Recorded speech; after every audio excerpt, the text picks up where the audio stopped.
На долг рок може да се случи Македонија да има само 3 големи градови во кои сите ќе сакаат да живеат, а останатите да бидат празни.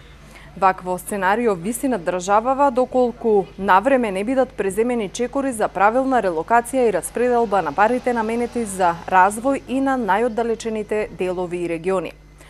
Ова го констатирале надлежните кои додаваат дека сами го увиделе проблемот, а кои напомош ќе го решаваат со швајцарско софтверско решение. Со него електронски ќе се следи каде и како завршуваат парите. И отвара можност да ја дизајнираме политиката за рамномерен регионален развој според највисоките европски стандарди за економска и социјална кохезија.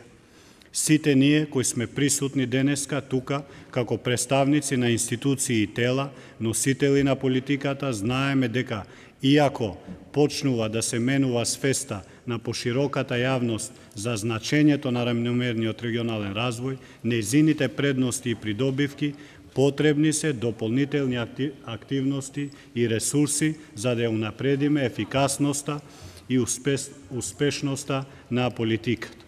Спроведувањето на овој проект представува можност кој сите ние преку партнерство и соработка ќе ја искористиме во интерес на унапредување на развојот се до најдалечните и најзаостанатите делови на нашата држава. Во таа смисла, Министерството за локална самоуправа работи на поддршка и промовирање на планските региони како столбови на кои се темели имплементацијата на политиката преку зголемување на нивниот конкурентски капацитет, поддршка на иновациите и подобрување на животот на населението. Акцентот ќе биде ставен врз носителите на регионалниот развој, а тоа се центрите на планските региони. Тука тоа е Центарот за развој на Југоисточниот плански регион, кој е еден од темелите за развој на 10 општини во овој регион и нивниот рамномерен прогрес. Властите велат дека софтверското решение ќе им помогне да добијат информација дали одвојуваат доволно средства како што укажува и законот, односно 1% од бруто домашниот производ за рамномерен регионален развој.